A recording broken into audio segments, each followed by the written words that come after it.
This episode of Inside the Game is brought to you by MSI Gaming. The game just got real. Head to our website at insidethegame.ca, where there you can hit up on the MSI link to get all your PC gaming needs. Now, let's get on with the show.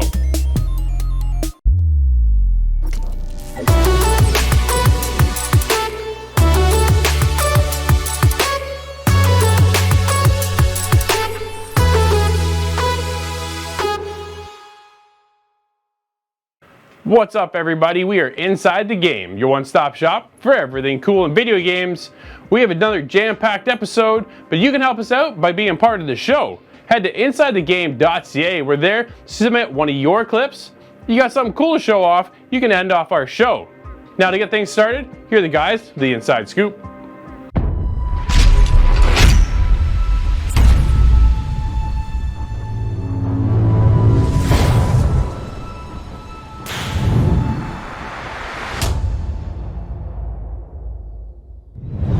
If you're a fan of the walking genre, then I've got a game that should be on your radar.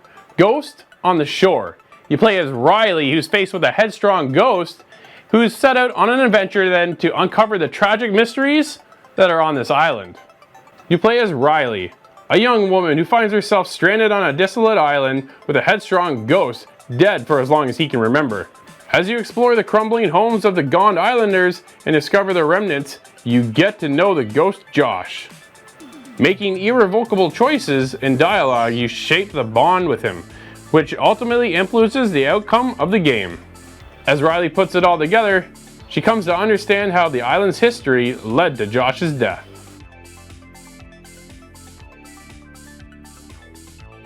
Interesting whispers in the realms of Naughty Dogs, as we have some rumors that maybe a certain big game is coming to PC.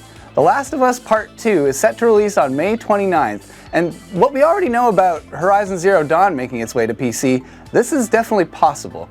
All of these rumors come from just one job posting though, and this job posting mentioned that they want somebody with computer expertise and maybe some PC programming skills. So, something to look for PC fans.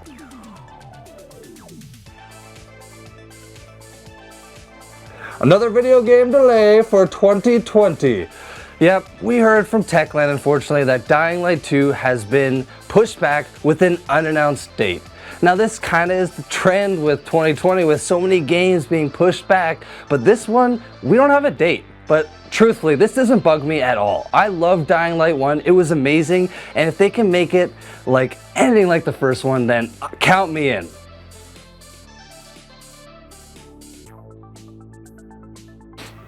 I have exciting news. Maxime Bellon is back at Ubisoft. And why is this important? After leaving Ubisoft and going to Epic to become their creative director, he lasted there for 8 months to come back and return home to Ubisoft. Why, as I said, is this important is because Maxime has worked on some of the best titles at Ubisoft. I'm talking about Far Cry 4, Primal, Far Cry 5, but most importantly, Splinter Cell Conviction and Blacklist. So what's this look like for the future of Splinter Cell? Good possibility, it's back.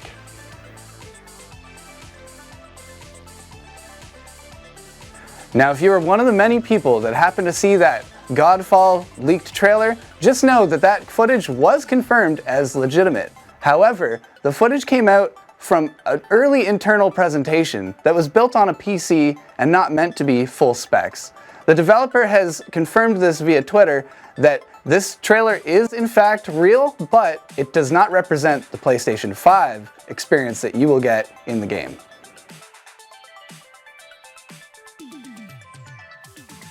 So we finally got some details on the Rainbow Six Siege Road to Invitational 2020. Now this is the 4th edition, and this is the biggest one yet, with the highest prize pool of $3 million, more than double what it was last year. This event is going to be huge. You're gonna have content creators, cosplayers, people from all over the world coming here for this big event. There are 16 teams all competing worldwide, so to have the event hosted here in Canada, it's great to see all these people coming here joining together. So at this event, Ubisoft also will be giving us little tidbits of information for Year 5 and maybe some new upcoming features. So one of the newest features is the announcement of the Rainbow Six Battle Pass. Now, a cool thing with this Battle Pass is that 33% of the proceeds actually go towards this event. So with that being said, check out our thoughts on this. So Rainbow Six Siege has added a Battle Pass. Now, they haven't had anything like this since starting the game, but it's the latest rage right now. We all started with loot boxes. Now we're into the whole Battle Pass program, and Rainbow is just one of the latest to implement it into their system. And to be honest, guys, I got very mixed reactions to this one. This one is a controversial one online. Now, at least with loot boxes, the issue was that you weren't sure if you were going to get the value, and the Battle Pass at least lays out kind of what you're going to get. Kind of. Most Battle Passes you can see from the start to the finish, typically from 0 to 100. As to what you're going to get. What Rainbow's done now, they've actually gone in and went from 0 to 35. And that's because we have the whole Road to Invitational happening on right now. Sure. And like I kind of mentioned in the news, you know, part of the proceeds go towards this event. So I think that's why they have it short, and it's only on for a few weeks as well. There's only 26 days as of us recording tonight. So here's the biggest problem. When everybody does their Battle Pass, they gear you up. If you grind out long enough, you can then put all those proceeds you earn into the next Battle Pass. And not this time. Not here. You fall short by 240 credits. Oh, so close too. I just don't get it. That's the problem here, because it's kind of a bit of a jab, in my opinion, right? All these other companies, like Apex Legends is the one I'm most familiar with now, is that you actually get 100%, like 1,000 credits for it. So that's it. You spend $13, and if you play up to 97, then you're good. It's a reward for you to play the game and more, right? Another incentive for you to stick around. I get that their season for this is shorter than your average season, because typically you all know I'm a big PUBG Mobile guy. I get the Battle Pass or their Season Pass every year, every time that the season comes around, but it's an 8-week season I have to play this out.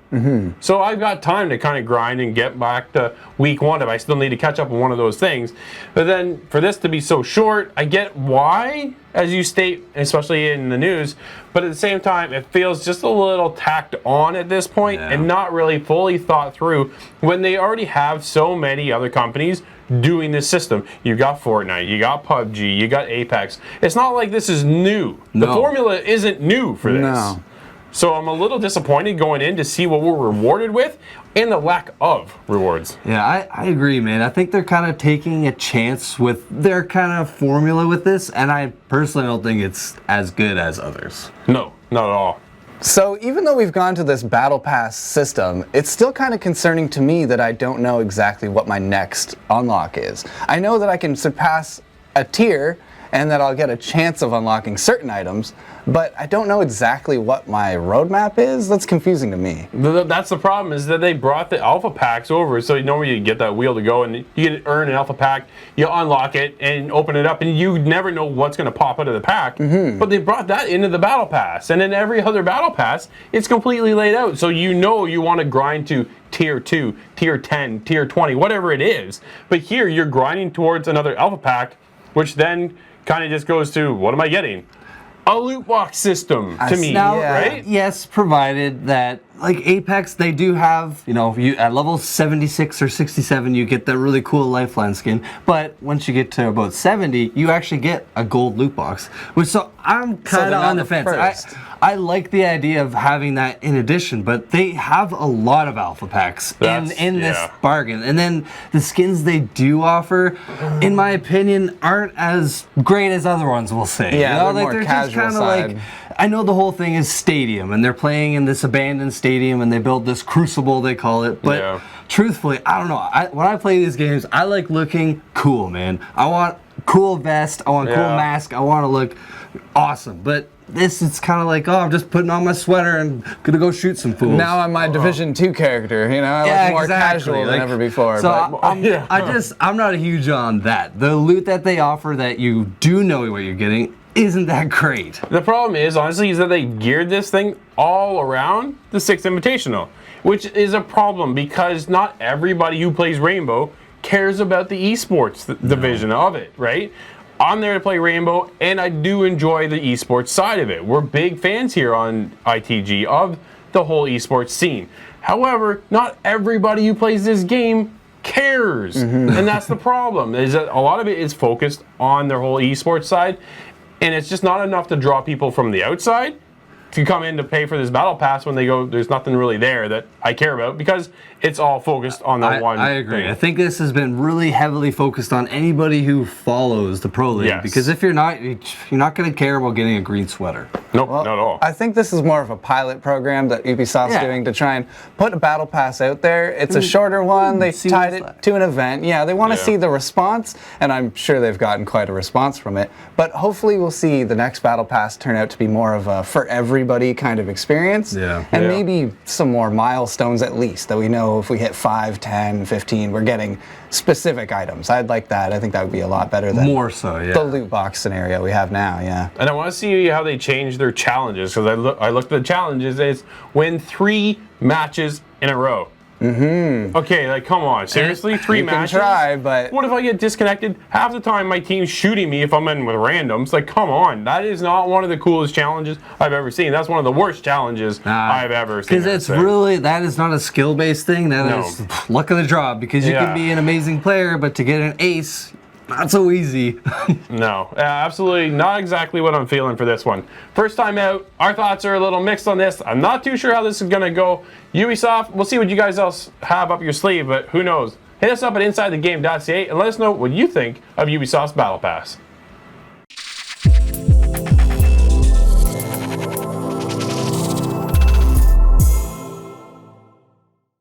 All right, Scott, you ready? One horde after another.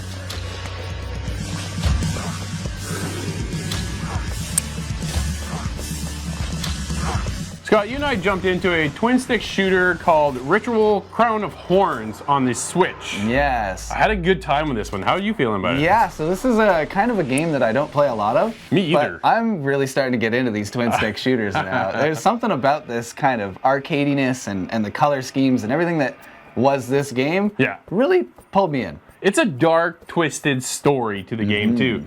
Basically, you're this bounty hunter sent out to take out a witch, but your government sets you up and actually murders you, and then you're back with the witch for revenge. Kind of a cool, twisted story, and everything that you meet and the characters that you're involved and intertwined with are all kind of deceptive and really kind of this gritty story and stuff. I actually really like the story. That was really cool. This crazy curse has broken out across America. There's a bunch of these cultists starting these fights.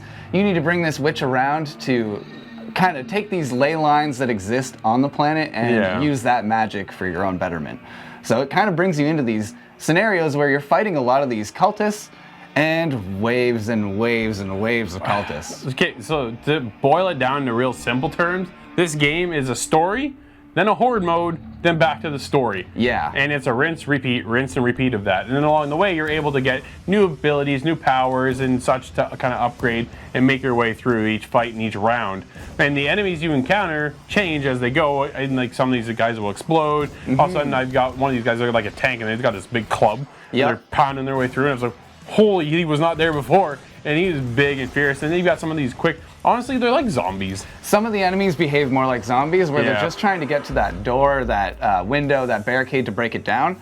Other enemies just go straight for you, and they look more demonic, the kind of dangerous enemies. There's more as you get kind of further on throughout the game, but you are introduced to a lot of them kind of earlier on, maybe mid-game. You've seen a lot of the kind of creatures that there are. But this action is kind of divided up into 3 to 5 minute segments while you're defending against these hordes while the witch does the ritual. And that's kind of the same scenario that plays out in between these bits of story missions. Now, there's not a lot told to us through these horde things, but with the story, you do get kind of an interesting little back and forth dialogue between these two characters in a more comic book look. Yeah, I love, man, that and I really like that art style. Yeah, that's what cool. The colors, the darkness, the characters really shine through those little bits, except for there's no voices. That was killer, man, to be honest. Okay, I like the fact that it is short quips that we're reading, so I can get in there, get into the game, read a little bit, start playing, get back out, read a bit more. But if the voice acting would have been in that and included,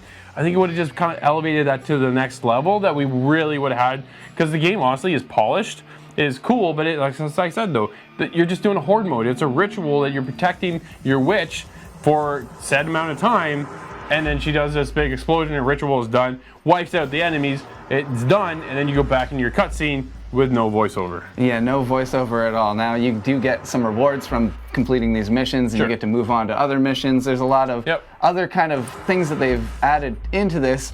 You meet these characters along the way, and you kind of bring them back to a hub world, but they don't talk to you at all, and that just really does hurt for me, because the soundtrack in this game otherwise is a huge standout. It's really cool. They have all these crazy songs that just play, and the energy is high, and it's really lends itself well to kind of like a Doom moment, but from the top. Yeah, it does, and it gives you that intensity that you were looking for in a style like this. And I thought the controls were really well done.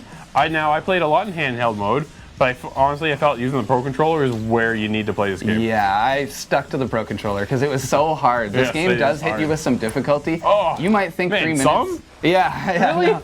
A couple missions in, it just stacks really heavy, and you get a lot of these enemies just pouring in on you. It's really hard to defend.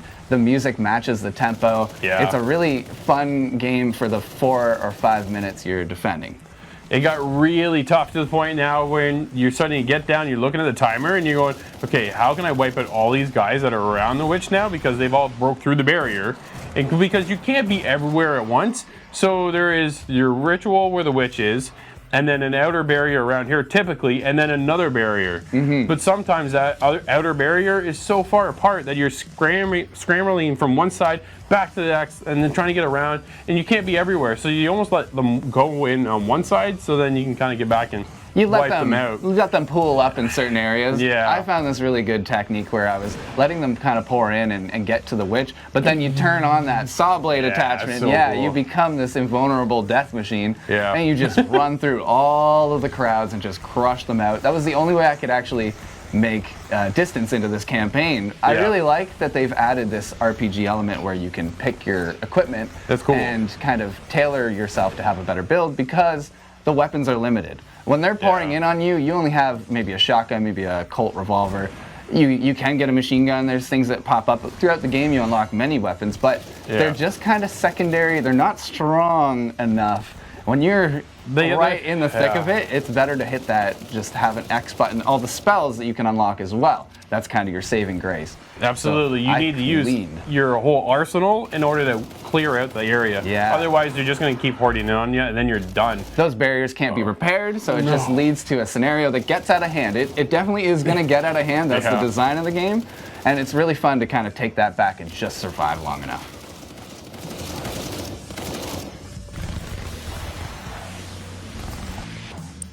All right, Scott, I think the witch has done her rituals. What are you scoring this one?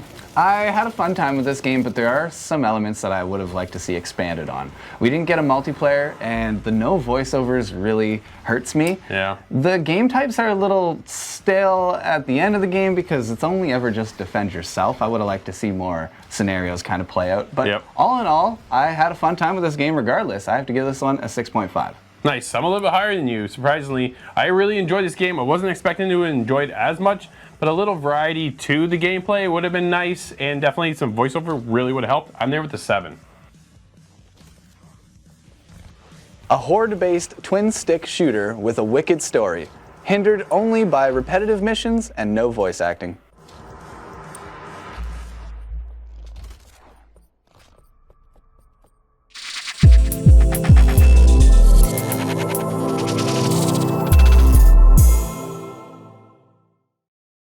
All right, Nate, start those mini motor races.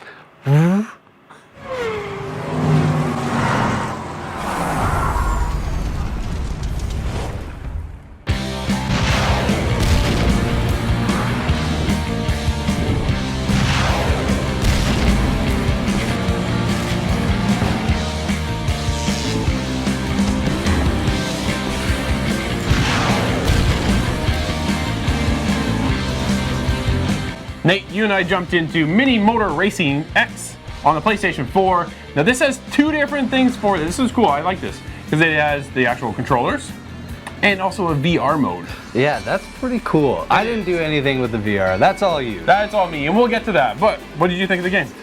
Mixed feelings, man. Yeah, unfortunately so. Unfortunately so. Yeah. I really liked the art style, the graphics, they were great. It felt and ran really smooth. I had really no jankiness within it. But some of the controller issues, this thing really bugged me.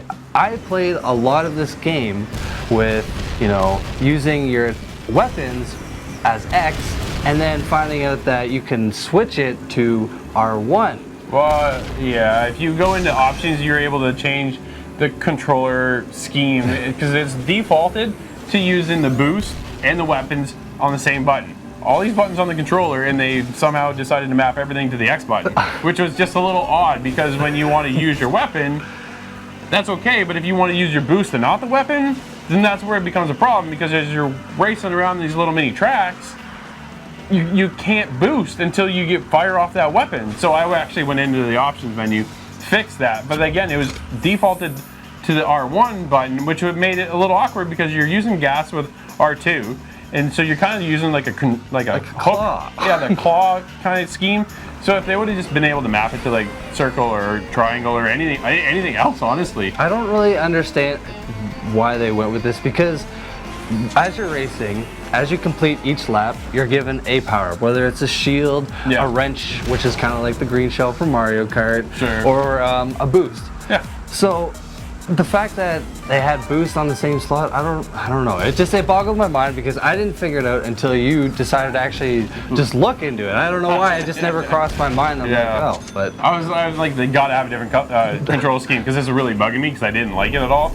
But overall, the game is just basically a kart racing game with a ton of cars to upgrade, and the upgrade is really something that is essential to winning these races because this game is difficult. Yes. So I noticed, I hopped in co-op with my buddy, and this is about the 7th cup in, and my car was upgraded, and he hopped in, and he just, every race we did, he would get 4th, 5th place, and where I'm in 1st or 2nd, just because I had the upgraded car. So I don't know. When I'm in the beginner mode with my friend, we should be able to do any of the first cups with some sort of ease. Yeah, with more ease than more challenge, especially in the beginner. When you get into intermediate and the advanced, then sure, I expect that challenge to be there. But when we're just starting off, like this game looks like a friendly, family-friendly kind of title. So to jump in and you just kind of get almost slaughtered right from the get-go, you're not winning too many races. And you have to just kind of grind a little bit to upgrade your cars, and that helps a lot, but it's not, it has that friendly family appeal, and it's just not really there when you're getting just beaten race after race after race. My kids but they're just gonna get mad and probably take off. Yeah. Right? Which is really disappointing. So you touched on the fact that there's co-op in the game, which is fantastic.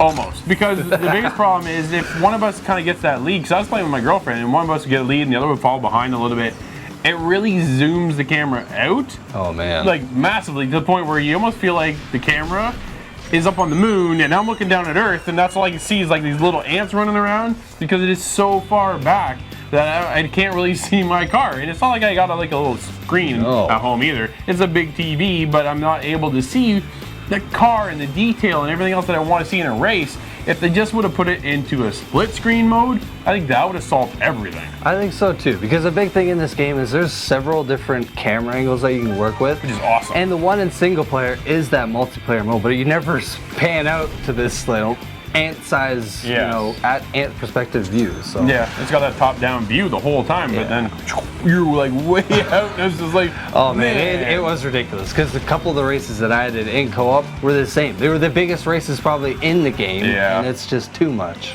So this game doesn't just offer one mode, career mode, it actually offers a few different, and one of the cool modes is bumper ball. Yeah. So this kind of mode, it reminds me a lot of Rocket League. Sure. And it's fun. It's a fun little taste. It's slower, not as methodical and as crazy as Rocket League, but it's a fun little up to 8 people, 4v4 chaos happening at the same time. So it's a kind of a fun addition. It helps kind of differentiate something else to do within the game. I also jumped into the VR side of the game, which is probably one of the cooler aspects of Mini Motor Racing X. And you have there's a couple different ways to do this. You can use a controller and you sit on the sidelines kind of thing and look over top the race.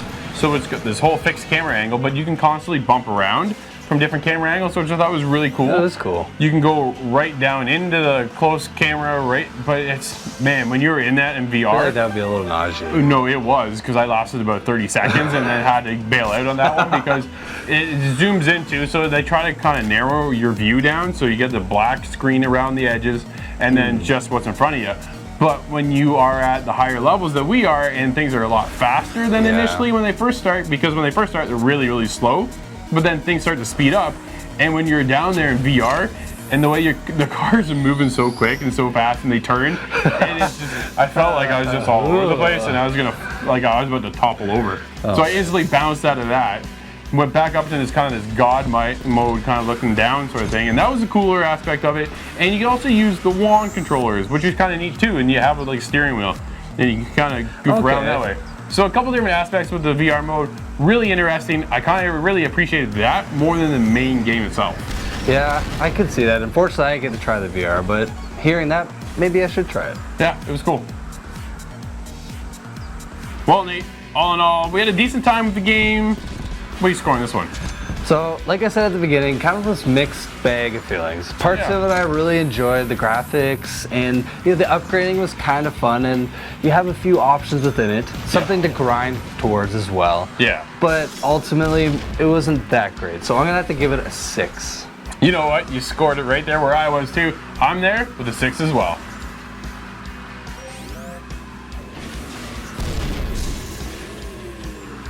Mini Motor Racing X is a fun mini racing game that is lighthearted but not so easy. Unfortunately, the camera angles are a bit of a hindrance during co-op, but it ultimately does not affect the single player. Having unlockable cars and upgrades available do add depth, but it is still just not quite enough to hold up to similar titles.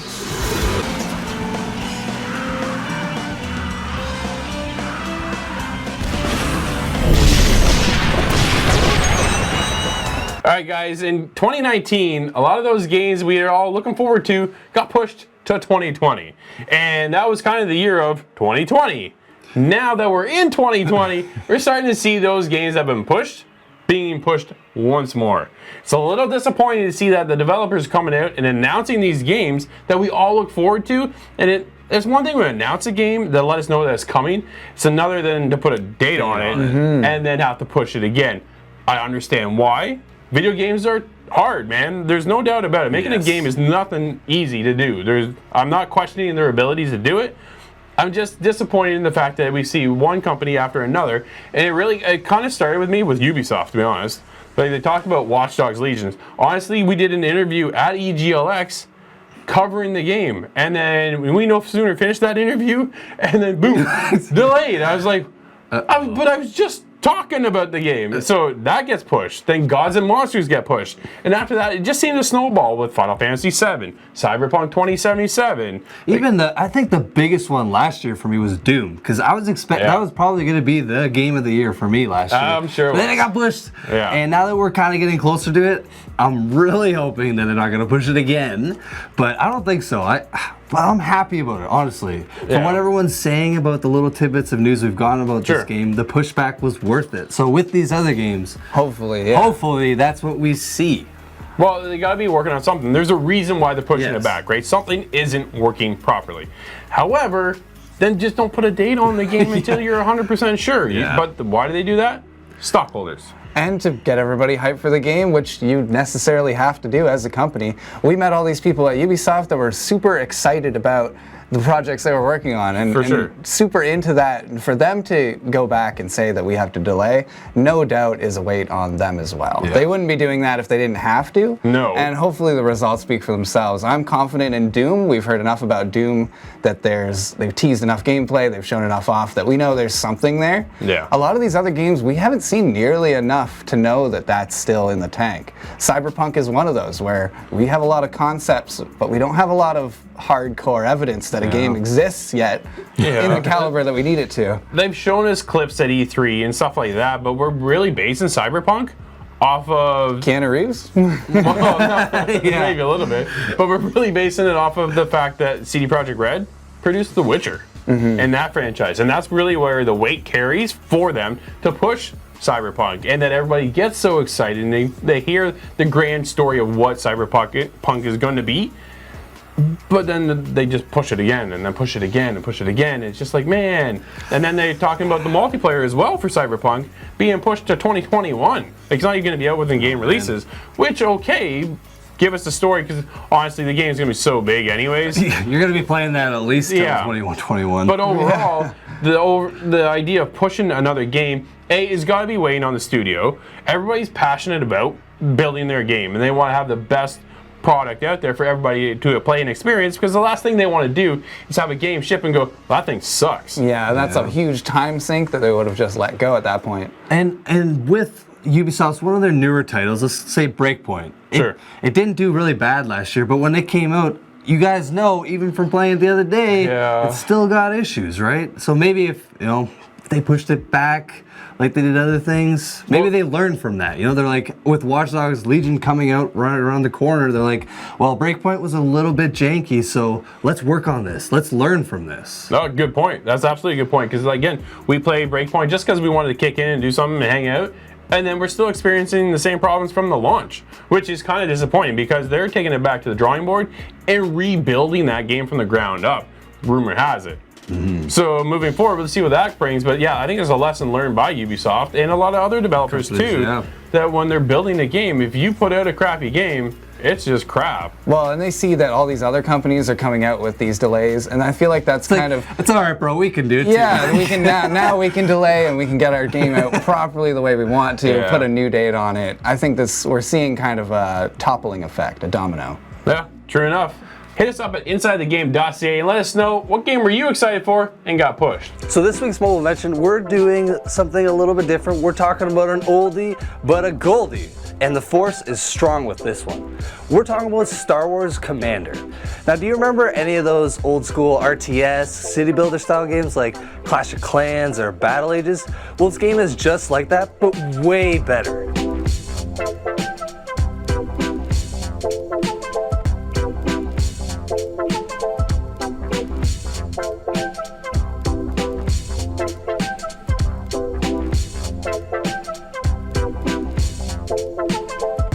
So to start things off, you get to choose between either the Rebel Alliance or the Galactic Empire. This feature alone just adds so much depth to be able to see all the different soldiers and mechs and vehicles, and all the different heroes like Han Solo and Darth Vader and even Luke Skywalker. All this packed in all sorts of PvP and PvE modes. This game is totally worth checking out.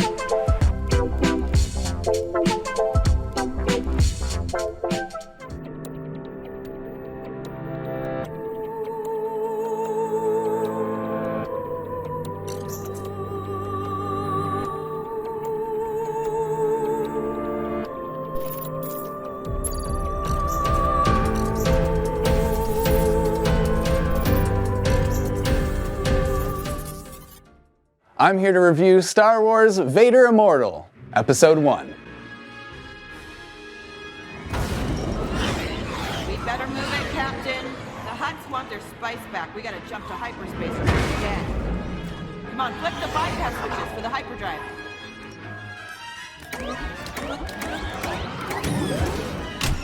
Push that handle on your right, Captain. Nice one, Captain.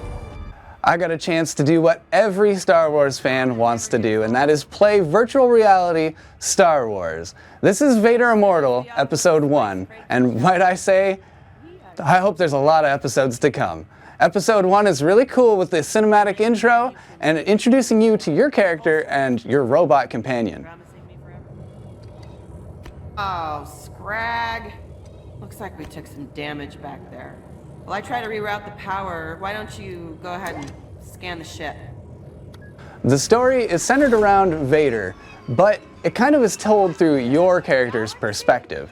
You see a lot of these really cool Sith ruins, you see some Sith artifacts, you see a lot of things without getting into it too much in the background of the Star Wars lore that you might have heard of before. There's a lot of things in this game that bring a lot of intrigue and maybe tell some fleshed out storylines behind Darth Vader, this menacing force that we all know, but later on. You may wonder why I have brought you here. You are required to perform one simple task.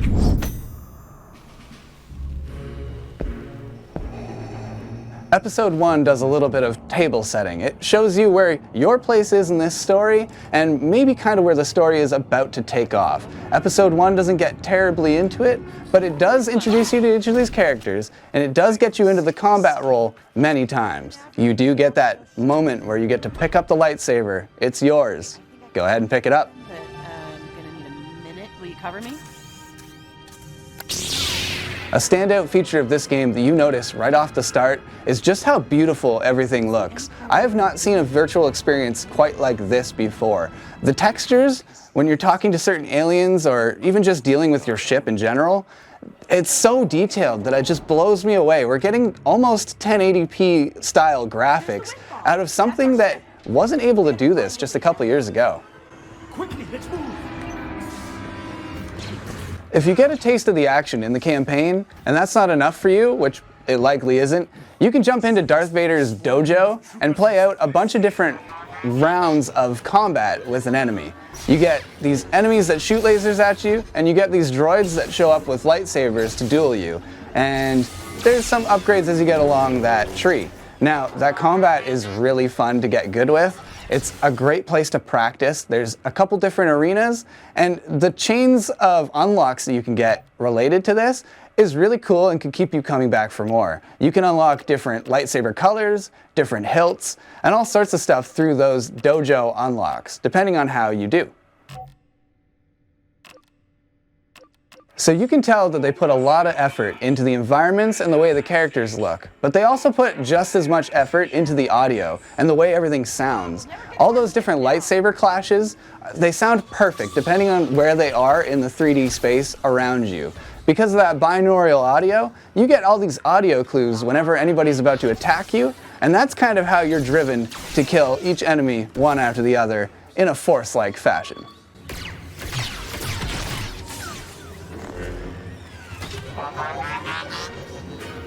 I do have a couple problems. There's a locomotion control setting, and I wasn't able to get that to work. So for the meantime now, I'm stuck teleporting around, but I'm hoping that they will figure out how to get that thumbstick to work just the same. I really am a fan of the thumbstick control when it comes to virtual reality. I like that much better than the stopping and starting of jumping and portaling around. I find that to kind of take me out of the experience. And I think because of the environments in this game and how big they are, if you have a big enough room, you could really make use of that space. Found a way. And it's a long Now, episode 1 is no doubt meant to function as kind of a tutorial, but I did kind of have a problem with some of the cheesy lightsaber moments. Right after you get your lightsaber, it gets you to kind of clear some hallways by cutting away wires and cutting away debris. I thought that was just kind of cheesy, and it wasn't really necessary when there's so many other cooler things that are packed into this episode alone. Now, my initial take of this game was a little surprised. Why aren't I Vader? Why aren't I in the suit myself? And who is this robot companion that stuck to me the whole time? I'm not a fan of their humor, and I really wasn't enjoying that part. You know, maybe then you can make those repulsor lift upgrades you've been promising me forever. You know. I'm really looking forward to where this goes from here. Episode 2 is promising, episode 3 looks really cool. Based on this one, I can tell you that it's gonna be quite an experience. Now, a couple bad things that I had to throw in there, but really I had to look for some issues with this game. I had a great time. The combat was amazing, and the storytelling is really, really there to bring you through the experience. I have to give this one an 8.5. A visually stunning action experience in the Star Wars universe. The story is just beginning in episode 1 and is a must-see for fans of the series.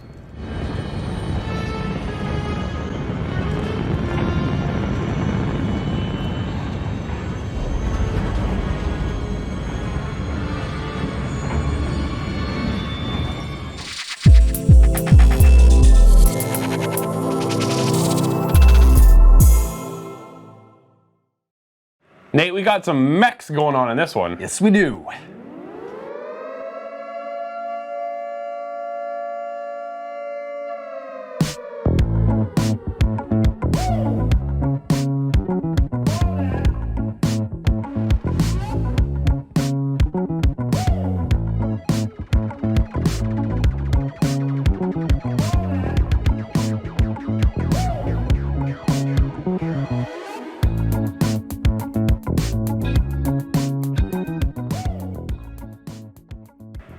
I jumped into something that's not really familiar with you and I. We jumped into an anime-style game called Hardcore Mecha. What'd you think of this one? Man, this one caught me totally by surprise. Sure did, didn't it? Well, going into it, there is a lot of subtitles, and it's all in Japanese. So make sure you know that going into that. Yeah, the voiceovers in Japanese, but when your subtitles come up, it's all in English, but it's hard to kind of differentiate the two. All of a sudden, there's voiceovers, and then dialogue, and then other times there's no voiceovers, and then there's dialogue. So I was kind of lost at the point of why they didn't go all the way in and just kind of did half the voiceovers, which was kind of a bit of a disconnect. I kind of enjoyed listening to what sounds like cheesy voiceovers. てめえをぶっ倒すためにわざわざ来てやったんだぜ。ああ、そうか。てめえも忙しそうだな。じゃあ3分間。この3分間耐えられたら、その女は好きにしていいぜ。全力でやれよ。 With the cheesy writing, to be honest. I loved it though, because that's kind of that anime style. It's that over-the-top, cheesy, big mechs and big explosions, and the anime, the graphics, everything, they nailed it spot on, man. The graphics are really, really smooth. I thought it was really polished. It had a nice art style to it. It's got an anime / like cell shaded feel. Yeah. So I thought it was a cool mix for someone who's not really a big fan of the genre. I really did like that touch. And some of the cutscenes, they did a really good job on kind of alternating between gameplay and then actual animated, like actual anime. So I really appreciated that, man. 注意、ここから離れて、こいつは俺が相手をする。 So the story is kind of another one of the highlights in my opinion. It's, your kind of over the top, cliche kind of story with this whole world terrorist organization trying to take over the universe or galaxy, I guess. Right, and we're hired as a special mercenary group to come in and find the UNF, their group of their agent. One of the agents got missing, and we have to go find them. And then from there, it kind of just explodes into something bigger. Yeah, and that's the thing. The story really gets big, and there's a couple moments that are slightly predictable, but still really enjoyable. I had a sense of this feeling of a Metal Gear interpretation in parts of the game. And some Gundam kind of. Exactly, but even like the codex would pop up. So you'd be in the middle of the mission, all of a sudden the guys would pop in, and then I'm like, man, that's so Metal Gear to me. So I kind of appreciated that part. I like that. It was over the top. I thought it was cool that you were, at moments you were battling as the mech, but then they allowed you to get out of your mech as well. Often when you're playing these games, it is the mech, and that is the whole star of it, right? But this time they actually brought you out of it. And the whole thing is played in side-scrolling 2D platforming, which I enjoyed. Yeah, man, mechanically speaking, the controls are really good. At first, I was a little hesitant because they make walking and aiming the same, which at first seems like, but then as you unlock more abilities and do weapons, it really plays out really smooth. I thought one of the coolest highlights of the game was actually the development system for your mech. So that allows you to get your other abilities and stuff. But you have to research those in order to upgrade that and then put it in your arsenal. That was cool. Yeah, basically a lot of the game is you getting money. Every time you kill an enemy, or most enemies, they drop money. Or there's little bins kind of scattered throughout the world that you take out and then get more cash. But that's the whole game, is you're a mercenary making money and then kind of upgrading your system. And truthfully, by the end of it, your mech is powerful and you feel the upgrades as you get them. It's really great. It's cool. The other bonus to this is it actually has a multiplayer feature. You and I battle out head to head, and to find an online lobby was a little limiting. That was the biggest downfall. We kind of hopped on at the same time, and then it put us in together, and then that was it. Unfortunately, we couldn't find anybody. We did, after a little bit of time, find a couple other people, but that was it. The multiplayer community is kind of not there, unfortunately. It's a little late. The multiplayer is fun, man. It's fast-paced. You get to pick between 5 different mechs that are all throughout the story. One's just like a really slow, high-powered cannon, whereas the other guy, he was really floaty. So fast, though, some of them too. So it's a matter of picking your style, right? Which is cool, and I can appreciate that. Overall, I had a decent time playing this game. Again, really not one of my particular styles, but it doesn't hurt to branch out every once in a while and check out something different. And this one is actually kind of cooler than I anticipated. Yeah.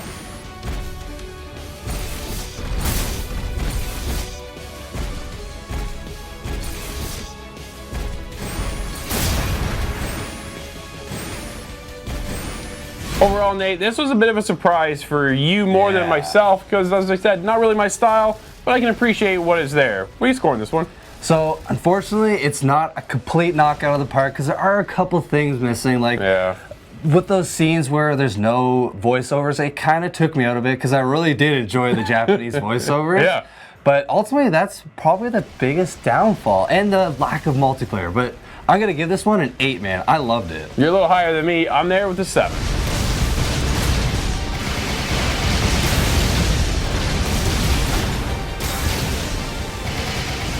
Hardcore Mecha is a great mech warrior anime-style side-scroller game packed full of upgrades and weapons to unlock in the campaign.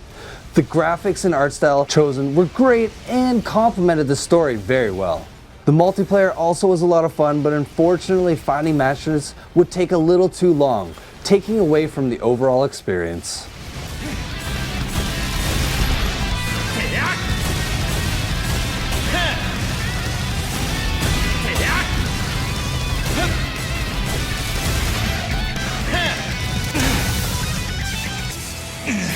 So here I am with your latest coverage on Game Day 6 for Rainbow Six Siege Pro League.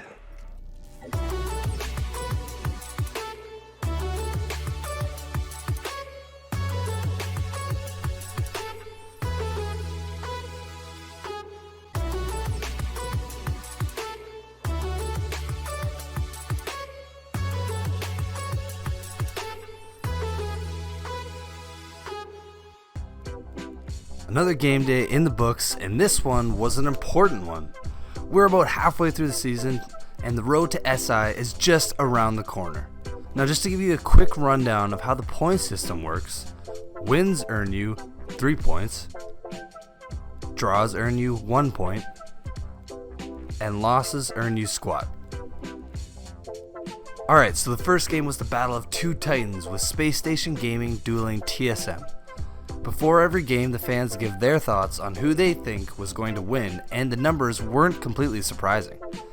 SSG is doing great this year and have often had the votes weighted towards them, but with TSM on the table, there was no real surprise with the results. Also, having such a high draw percentage is no shock, as these teams have in the previous season had 6 draws, which that is completely unheard of in the Rainbow Six Pro League.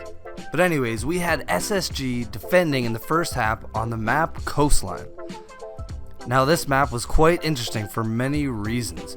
TSM has not played on Coastline along with over half of the map pool yet this season.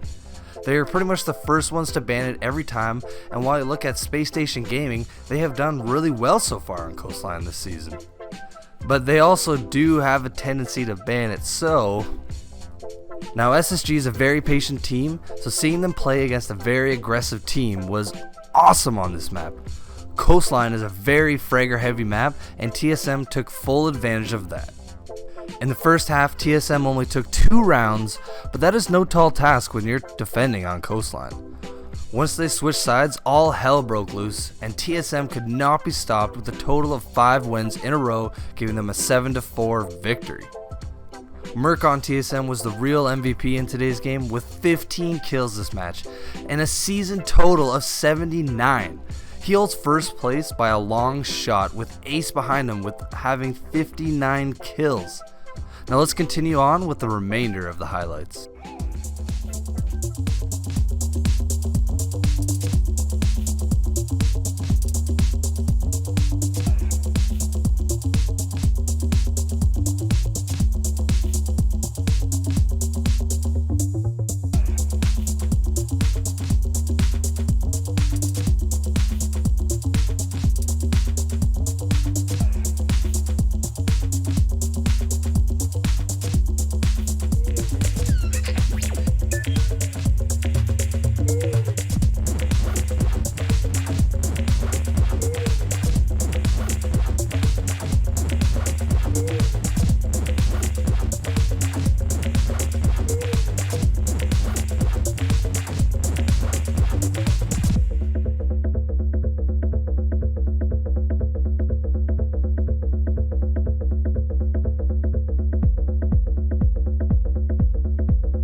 second matchup was Dark Zero Esports attacking Luminosity Gaming on the map Villa. Now unfortunately there was no crowd vote this time, as there were some technical issues. Dark Zero Esports right now may hold the record for the longest non-losing streak in Rainbow Six Pro League history, as they have not lost a game since June 19th, 2019. Funnily enough though, their loss was to Luminosity Gaming all that time ago. Dark Zero Esports is a menacing force, and they showed true aggression in this game, and they stomped their way through Luminosity Gaming 7-1. Dark Zero Esports had some incredible drone positioning while on attack, and it really punished LG in doing so. Luminosity Gaming grabbed one round after losing every defensive round to Dark Zero to stop a clean sweep, but were quickly answered back as they lost their second attempt at defense.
Now the third matchup was a very back and forth style game played out on Bank with E United on the attack in the first half against Evil Geniuses. The votes were some of the closest we've seen yet this season, with both teams being within 5% of each other. This comes as a bit of surprise to me, but not fully, as Evil Geniuses is a well-known, established team with a few incredible players, and while this is E United's first year in the Rainbow Six Pro League. E United has not played on Bank this season, which doesn't really benefit them in this situation. Evil Geniuses was definitely struggling to hold the second floor a lot of the match, and were playing way too passively. E United capitalized on that as much as they possibly could. NVK played exceptionally well in today's game for Evil Geniuses, and in my opinion was today's MVP, but unfortunately it wasn't quite enough to secure the win, as the game's outcome was a draw. Now before we finish off these highlights, I'm going to give you a quick rundown of Game 4. Typically, I would have coverage of the fourth and final matchup with Team Reciprocity versus Tempo Storm, but unfortunately due to technical issues, we are unable to provide anything for it. Tempo Storm was in search for their first victory in Pro League, but couldn't seem to do it, as the game results came in at 7-0 for Team Reciprocity. Now here are the standings, as TSM and Dark Zero Esports hold first place with 16 points, and Space Station Gaming and Team Reciprocity holding second place with 10. The other teams are staggering behind and really need to step it up in future games to make up for the lost lead. Now let's finish this off with the remainder of the highlights, and make sure to watch Monday's games as TSM and Dark Zero Esports duke it out to see who will hold first place.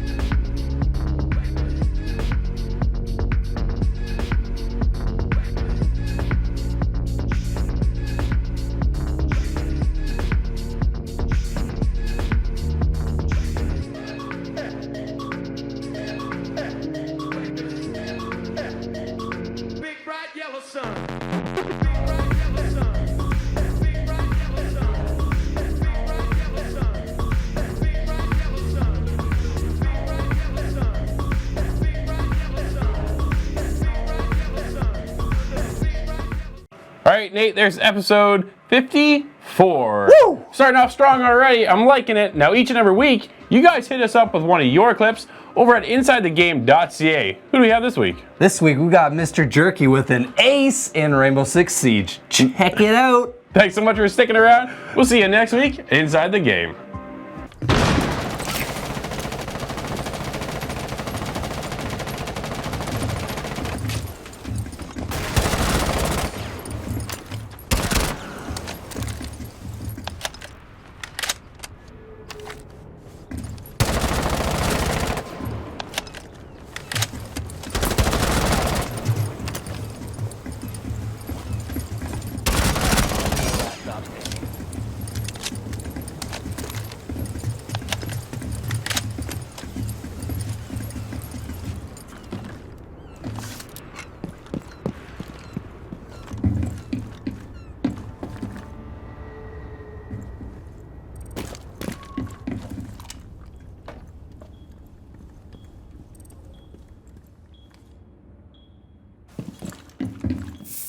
The diffuser has been secured.